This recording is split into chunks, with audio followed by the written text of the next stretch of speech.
Hi, everyone. Thank you so much for joining me today. All right, Eight of Wands. I love this card. I'm a fire sign, so I love fast moving things. Like if I have a new idea, I just want to jump on board and let's go for it. And it's very opposite of the earth energy.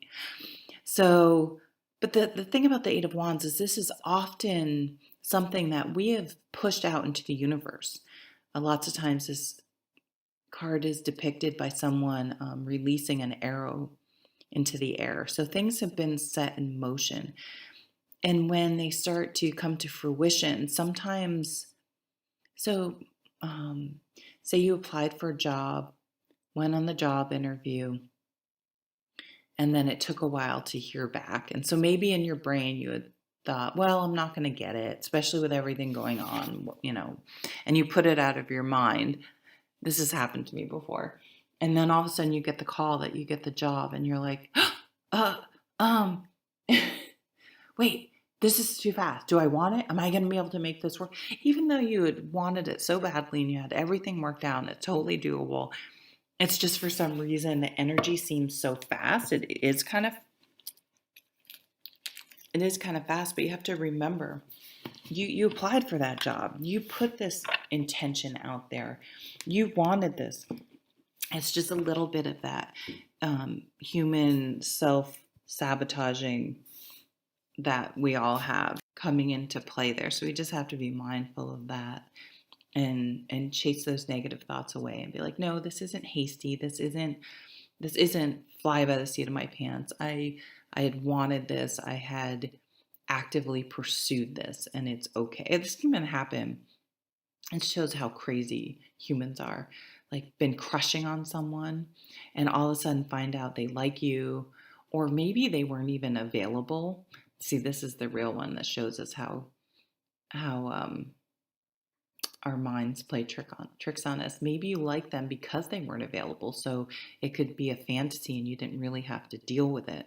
And now that they're available and interested, you're like, oh, so a couple things can happen. You can just panic because it's too scary and make up some reason. But then there's that horrible thing where it's like, well, do I really think they're cute? Are they cute enough? What will other people think? All ego-based thinking, right?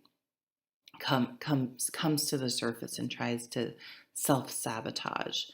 So just be mindful of that when something you have wanted and worked for or put out into the universe comes your way, that you're open and accepting of it and understanding that it is something you actively wanted to bring into your life. It isn't just out of the blue. Oh, this gorgeous Queen of Cups. So this is a mature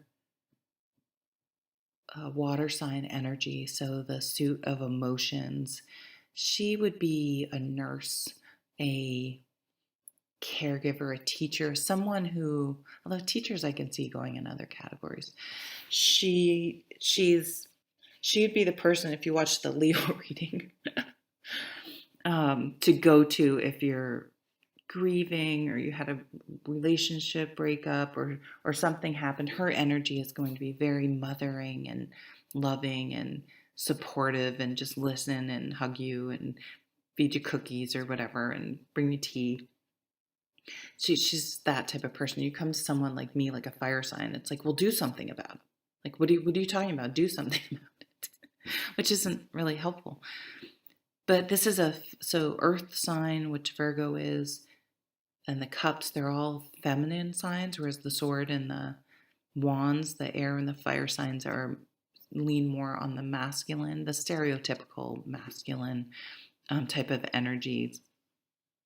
So she's just a loving, receptive, supportive energy in your life. So let's see she looks pregnant too. I'm just going to point that out there. Oh, some of you may find out you're pregnant, which congratulations, right? I'm just going to tell you, there's never a good time to have a baby. You just kind of have to, I mean, first of all, maybe if it was unplanned a little sooner than you thought, I don't know There are probably some people, but it feels like you're never quite ready. I don't know. Oh my God. Okay, someone's definitely pregnant. So the Empress, Mother Earth, this is the ultimate Earth energy, feminine Earth energy. She's organic and she allows things to unfold and she just encourages and supports, as opposed to her Emperor counterpart who's more of a directing and this is how it's going to be and do this.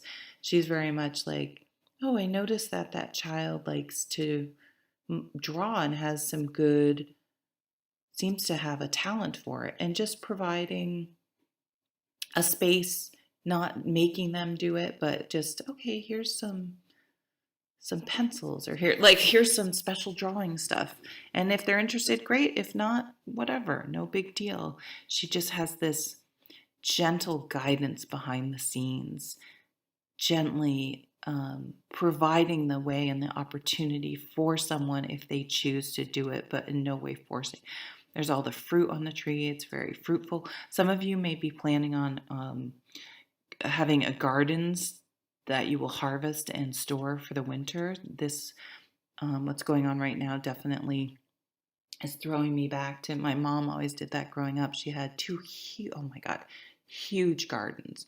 My memories of being a kid in the 70s and 80s was finding my mom out in the garden, because that's where she always was, and she canned everything. She had a root cellar, and so I can see that being interesting to you guys, or something more organic and tied to the earth. There's some beautiful flowers, really sort of leaning into your earth energy. It's making you feel good when all this, us crazy fire people are causing an uproar. It's more of like a retreating into yourself and knowing I have to take care of myself and my immediate people and surroundings first. I can't just go, like, it's just your process. It's not right or wrong. And the Page of Wands. Yeah, it's so interesting. So here is a fire energy. Let's go. I have a new idea. I have a new business idea. I have a new entrepreneurial idea. And if anyone's going to start a business and be successful, it will be the earth signs, because they've done all this work. I mean, you aren't just a king or a queen, you're an empress. So you have something that you are accomplished. You are at a level where you can teach others. You can share, a healer. Yeah, you are at a level where you definitely have something to give back. And I think maybe exploring if that could be made into a business so you can stay home where you're most comfortable instead of being out with all us crazy fire signs, right? Slaying dragons. Yeah. So new work, new career, new something, new path you're going on that really means a lot to you. It fulfills some deep, deep part of you that just really fits with your true nature. You're not fighting your true nature. You're nurturing it, leaning into it, and expanding upon it and going with it. Oh, I like it. I like your reading, Virgo. It's much better than Leo's. Thank you. Hope to see you maybe at another video. Be well. Take care.